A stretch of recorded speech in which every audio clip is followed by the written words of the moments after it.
89페이지에 목회자들의 임명과 선택을 어떻게 할 것인가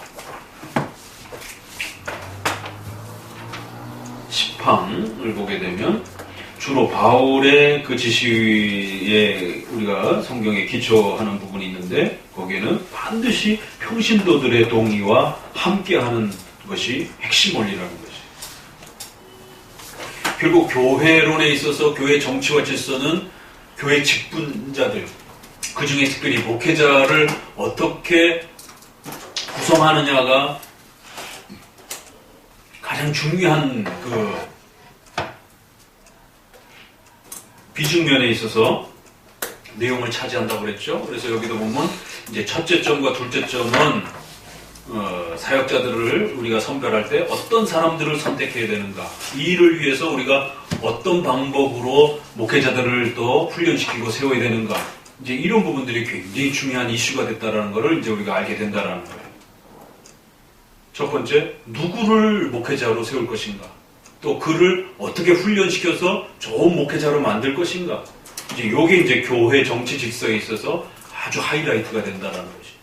장로님은 잘못 뽑았으면 이렇게 다시 이렇게 교정을 해도 돼요. 근데 목사님을 잘못 뽑게 되면 장로님을 잘못 뽑는 거하고 개념이 달라져 버린다. 이 교회에 영향을 끼치는 게 달라져 버린다는 것이. 지금도 보세요. 지금 개혁교회들이 많은 그 로마 셰퍼드 때문에 엄청난 고통을 겪고 교회가 막 두 쪽이 나는 이제 이런 일들이 벌어지잖아요. 장로님이 만약에 잘못되면 교체하면 다른 장로님으로 훈련을 시켜갖고 교체하면 돼요. 근데 목사님이 잘못되니까 교회가 아예 깨져버리잖아요. 왜? 그 목사님의 설교를 듣고 있을 수가 없단 말이에요. 장로님은 설교를 안 하기 때문에 굳이 그 교회를 나오지 않아도 돼요, 성도들이. 예. 그 목사님이 장로님을 교체해주면 되니까. 근데 정작 설교를 집행하고 성례를 집행하고 교회의 치리권을 행사해야 되는 목사님이 잘못돼 버리게 되면 성도들이 그 교회를 나와야 되는 결단밖에 다른 방법이 없는 거예요. 이런 부분에 있어서 결국 교회의 정치 질서에 있어서는 목회자가 위대해서가 아니라 그 목회자가 말씀을 증거하고 가르쳐야 되는 그 직분의 특별성과 구별성 때문에 목회자의 자리는 항상 누구를 뽑고 또 그를 어떻게 훈련시키고 어떻게 또 선별해야 될 것인가에 대한 이 고민이 교회 질서론에 있어서는 가장 중요한 내용이 된다라고도 해도 과언이 아니라는 것이죠. 자, 그러면 초대교회는 어떻게 했는가? 26번 뒤에를 읽어봅니다. 또 바울이 세운 표준에 따라 선택할 사람들의 생활과 사상을 심사하는 일종의 심사제도가 있었다. 각주 작은글씨 26번 쪽에. 그러나 그들은 감독에 대해서 이제 더 많은 것을 이제 요구해서 다소 지나치게 엄격함을 이제 요구하는 과오를 범하기도 했다라는 것이. 그 이제 독신생활 같은 거, 그건 좀 지나치다라는 거죠. 그 정도 외에는 나머지는 아주 중요한 심사제도들이 있었다라는 거예요. 초대교회부터. 근데 이게 이제 약간 변질되면서 독신제도를 끌어들여와갖고는 목사들은 중요하니까 혼자 살아라. 이거는 좀 지나친 거라는 것이.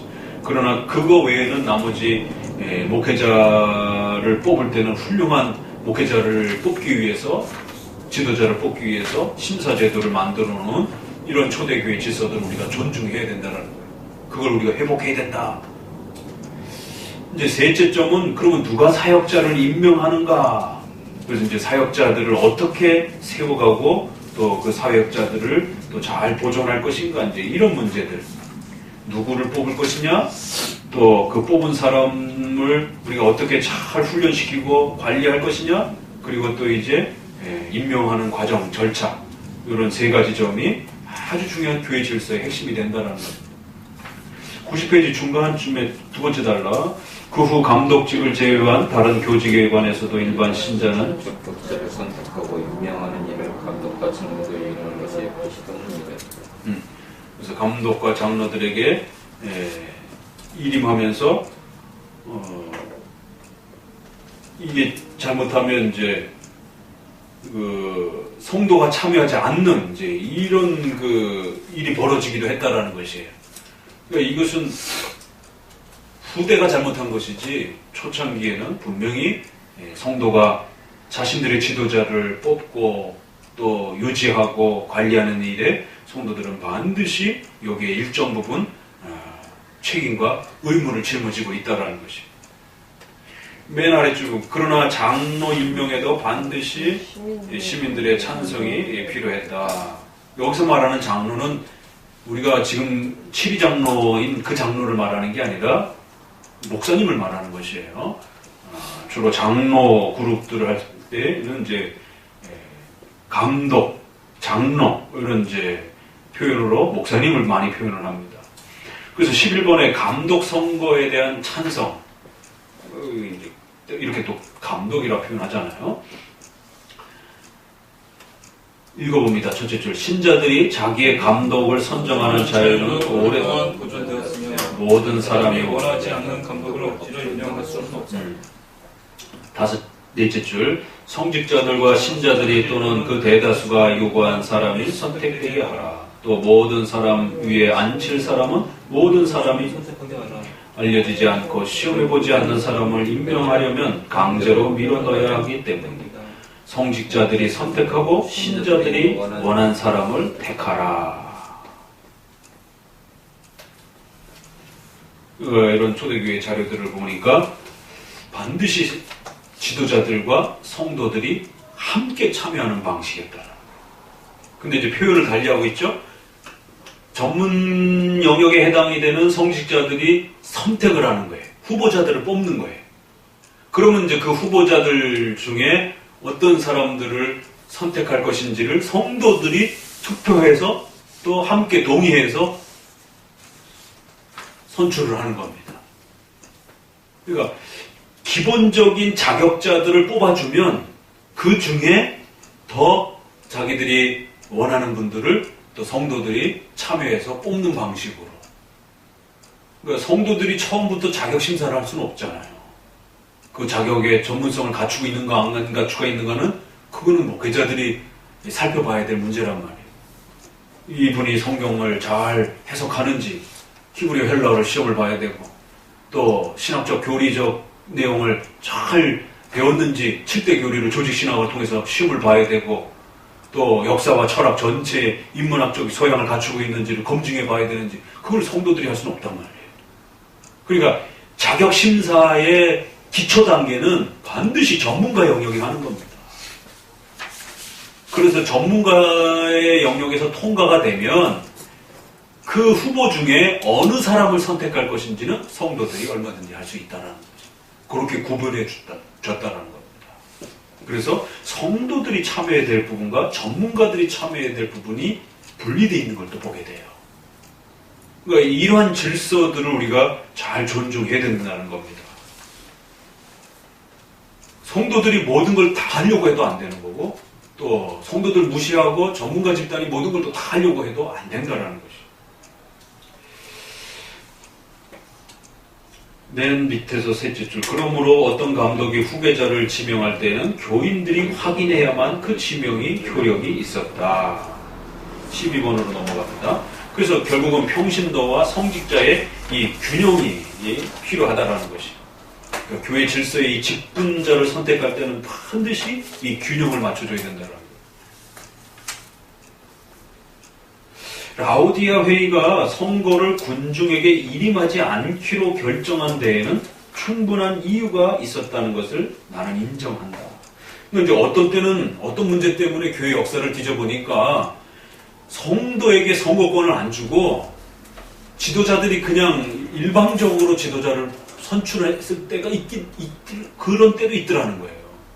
카톨릭은 이제 이런 걸 이유를 들어가지고 신부들만이 신부를 선택하잖아요. 그러니까 그런 케이스들은 아주 드물었다라는 거예요.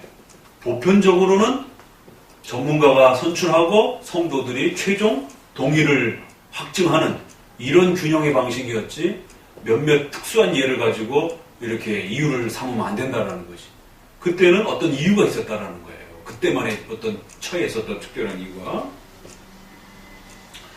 35번 뒤에 다섯째 줄 밑부에서 처음에는 성직자들만이 따로 후보를 선거해서 관리들이나 원로원과 지도급 시민들에게 제시했어요. 이 사람들은 심사숙고한 후에 그 선거가 빠르다고 보이면 인정하고 그렇지 않으면 자기들이 원하는 다른 사람들을 세워주라.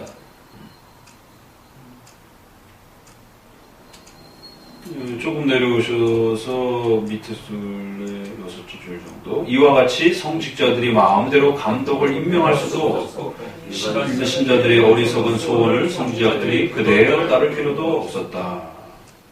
밑에서 둘째. 마찬가지로 중요 인물들의 증언과 성직자들의 일치된 의견과 관리들과 신자들의 찬성을 따라야 한다.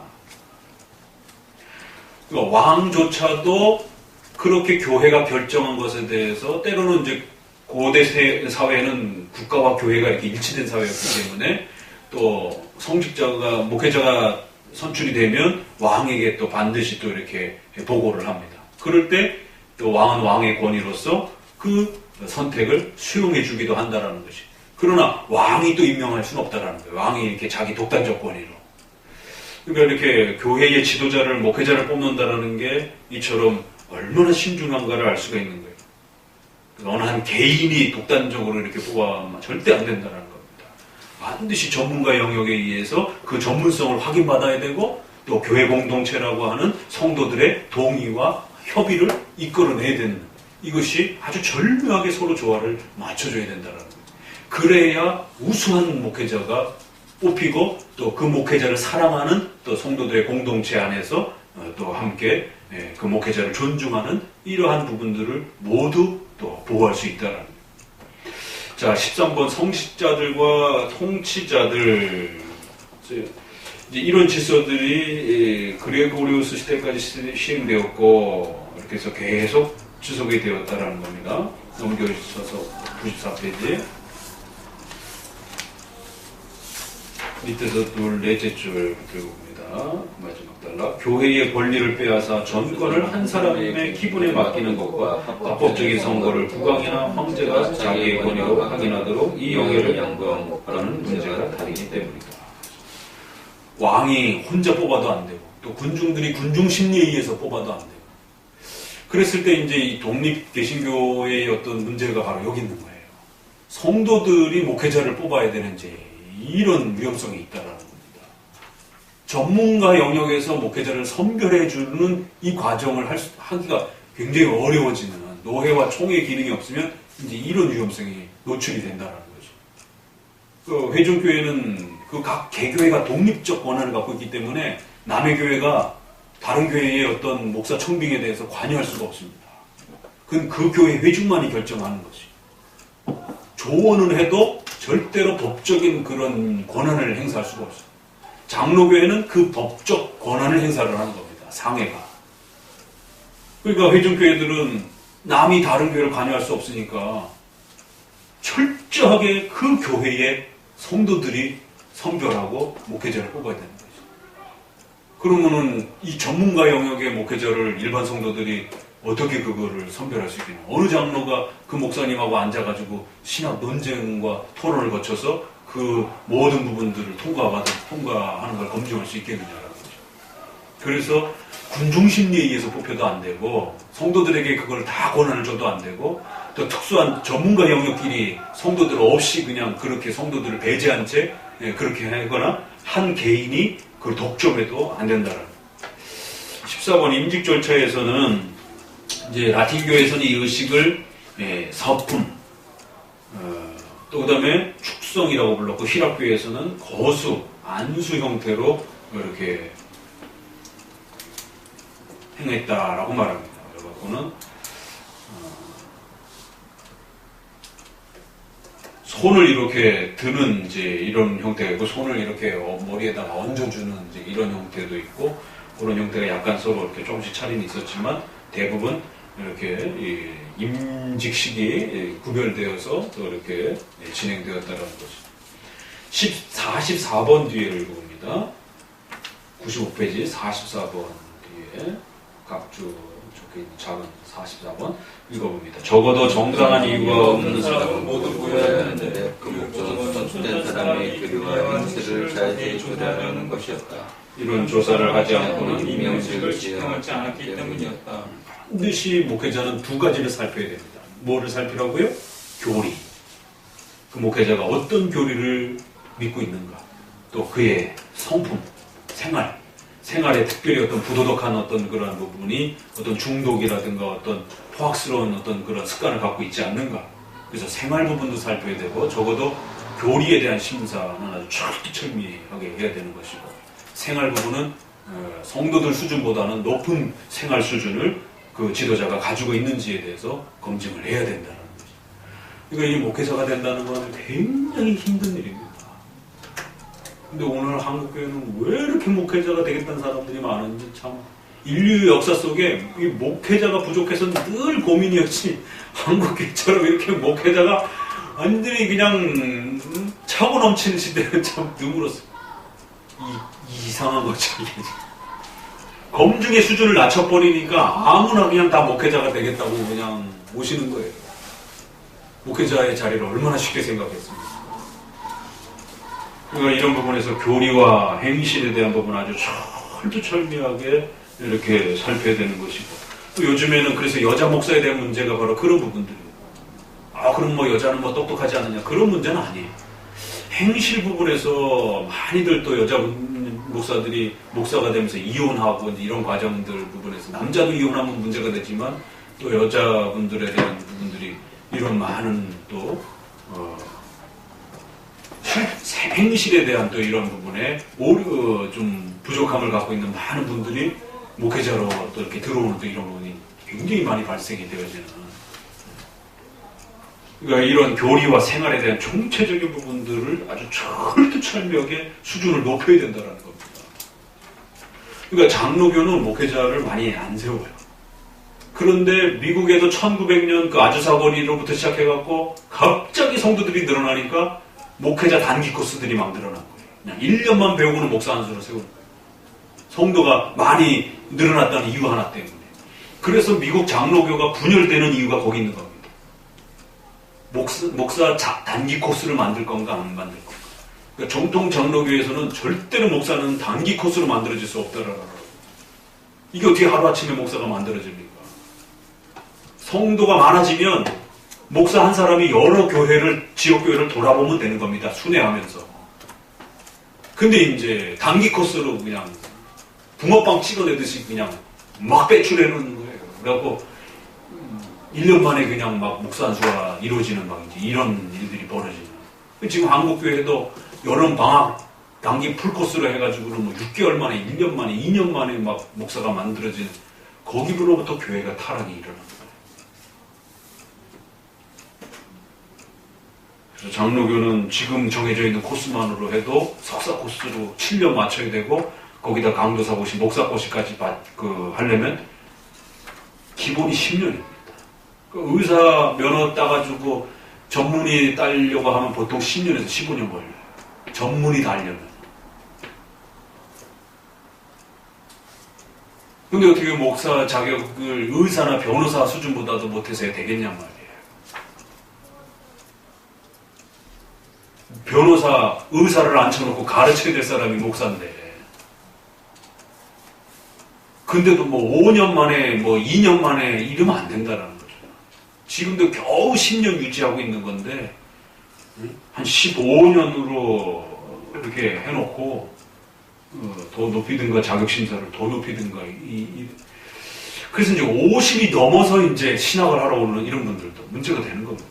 이제 환갑이 넘으면 생리학적으로도 까먹기도 하고, 몸이 안 따라주잖아요. 그러면 15년을 공부해갖고 언제 목회를 하냔 말이에요. 근데도 50이 넘어서도 사명 받았다라고 그런 걸 생각하는 것이 사명이 아니죠. 그냥 자기 욕심이죠. 그러니까 한 5년만 공부해갖고 목사 될 수 있다 생각을 하는 거예요. 지금 수준에도 10년인데, 그리고 우리가 개혁교회 정도의 수준을 요구하려면 최소 5년은 더 추가해야 된다는 거예요. 언어와 조직신학을 추가하려면. 그냥 정규 코스 마치는데도 10년이 걸리는 거고 거기에다가 강의 설교를 요구하려면 최소 15년은 해야 된단 말이에요. 그럼 65세에 목회 현장에 나오는 건데 이거 좀 자제하셔야 되는 거죠.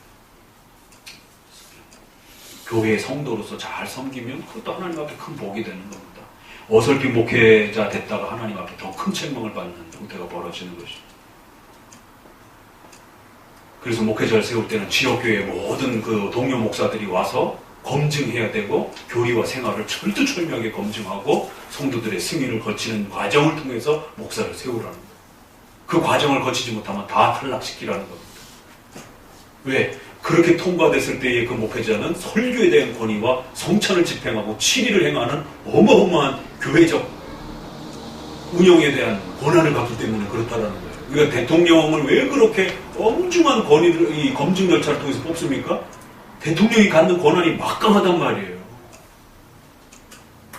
그 대통령이 잘못 결정하게 되면 전쟁이 일어날 수도 있고 나라가 흥망성쇠가 왔다 갔다 하는 그런 엄청난 이 결정을 할 수 있고 행정 집행을 할 수 있기 때문에 그렇다는 거죠. 15항 대감독에 의한 성별. 그래서 그리고 이제 이 얘기가 계속 비슷한 부분이 반복이 되면서 이제 밑에서 둘의 다섯째 쭉 들어갑니다. 감독은 각자 자기 교회의 장로회와 함께 장로를 임명했다. 모두 공동으로 행동했으나 감독이 주관하며 모든 일을 그의 주장하에 했기 때문에 임명식도 그의 것이라고 했다. 그래서 때로는 이제 임명식을 할 때는 소위 말해서 그 목사님들 중에 장로회 중에 대표가 이제 사회를 보고 진행을 하고 뭐 이렇게 주도했기 때문에 또 이런 표현을 쓸 수는 있다라는 것이. 그러나 반드시 장로회, 장로들과 함께 성도들의 승인을 거쳐서 장로회에서 목회자가 또 임명이 되는 이런 절차를 꼭 초대교회가 지켜왔다라는 것이죠. 자, 이제 5장부터는 이제 가톨릭의 잘못된 그런 직분론과 교회 질서에 대해서 이제 공격하에 들어가기 시작합니다. 4장까지가 성경적 교회 질서와 직분론의 핵심 개념이 무엇인지를 딱 정리해놓고 여기로부터 멀어지면 이제 거기에 비판 대상이 되는 것이죠. 오늘은 특별히 목회자의 직분을 왜 이렇게 엄격한 기준을 요구해가지고 뽑아야 되는가? 거기에는 그 직분의 특별성 때문에 그 권한에 위임된 권한이 크기 때문에 훌륭한 목회자를 뽑지 아니하면 결국 교회가 붕괴되어지고 그 고통을 성도들이 받아야 되는 이러한 위험성 때문에 철두철미하게 좋은 지도자를 뽑기 위해서 온 힘을 기울여야 되고 또 그러한 지도자를 훈련시키고 또 트레이닝하기 위해서 교회가 얼마나 많은 투자와 또 얼마나 많은 또 관심을 가져야 되는지 그런 목회자가 그냥 저절로 그냥 나오냔 말이에요. 많은 신학적 훈련과 양질의 또 교육을 또 제공해야 되고 이런 많은 일들을 통해서 좋은 목회자를 길러내고 그런 목회자들 중에 또 심사를 거쳐가지고 통과되는 목회자만이 그 시대의 주의 종으로서 그렇게 선별이 되고 그렇게 선별이 되었을 때 성도들은 그의 가르침과 치리에 대해서 양심의 자유를 가지고 함께 존중하고 주의 종으로서 그의 가르침과 명령을 하나님의 말씀처럼 그렇게 떠받들고 사랑하면서 같이 교회를 이루어 나가는 것이 이게 교회라는 겁니다. 목회자를 뭐 또 평신도 수준처럼 생각하고 이렇게 막 대해도 안 되고 로마 교황처럼 대해도 안 되는 것이고 둘 다 문제가 되는 겁니다. 올바른 자격 심사를 거친 그런 목회자는 주의 종으로서 대접을 받아야 된다는 것이에요. 일반 성도의 어떤 뭐 장로로서 이렇게 존중하는 그런 수준이 아니라는 것이죠. 그래서 교회적 질서가 갖추고 있는 이러한 독특한 우리 장로교회의 특이함들을 왜 우리 선조들이 이렇게 소중하게 지키려고 했는가? 그게 성경이 말하는 교회의 질서적 형식이었기 때문이다. 이렇게 정리를 하고 있습니다. 기도하고 마무리합시다.